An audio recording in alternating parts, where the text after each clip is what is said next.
Mga minamahal ng mga kapatid,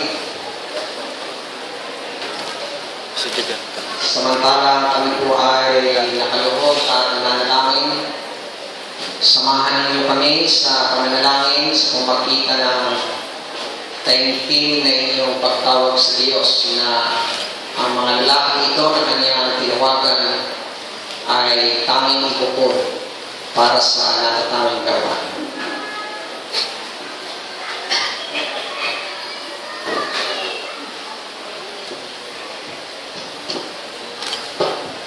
Tayo po ay manalangin. Mapagbiyaya po namin Diyos at makapangyarihan po namin Ama. Narito ang inyong bayan at nagpupuri, nagpapasalamat sa natatanging serbisyo nito. Maraming salamat po na tinawagan ninyo ang 5 lalaking ito ukol sa natatanging paglilingkod. Nagpapasalamat at nagagalak kami na sila ay tumugon sa inyong panawagan. Nagpapasalamat kami o Diyos na sila ay may mga magulang na pumandili sa kanila. Salamat po na may mga kamag-anak sila, mga kapatiran, mga natatanging tao na ginamit ninyo upang sila'y gabayan, tustusan, patnubayan, bigyang inspirasyon upang sila'y may handa at may laan para sa may kabana ng paglilingkod. Salamat, may mga anak silang hindi naging sagwin sa kanilang paglilingkod. Napakabuti ninyo, Panginoon, na pinagkalooban ninyo ang 5 ito na inyong mga anak ng matapat at natatanging katambal sa buhay. Sila rin ay inyong tinawagan upang makatuwang nila, upang pasanin ang bigat at makasalo sa ligaya ng paglilingkod. Salamat na pinagbiyayaan ninyo ang mga katambal na ito ng inyong sumasaganang pag-ibig na ngayon ay kasali nila sa sakripisyo at maligaya sa pagmiministeryo.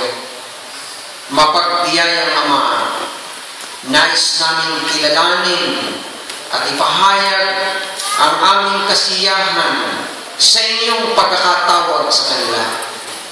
Pagkalipas ng sapat na panahon ng kanilang paglilingkod, kinumpirma ng Iglesia na kanilang pinaglilingkuran ang inyong pagkatawag sa kanila upang sila'y magkaroon ng natatanging banal na ministeryo na tinatalikuran ang lahat na maaaring maging balakid sa lubos na pagganap sa inyong kalooban.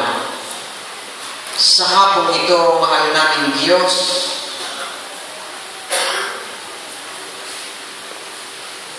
nais namin ngayon ay ibuhos sa kanila ang langis.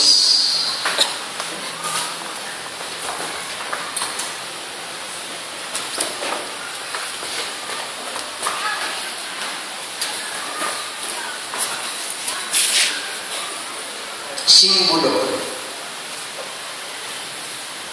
na inyong tinawagan sila sa natatanging paglilingkod at inyong handang lukuban sila ng inyong kapangyarihan.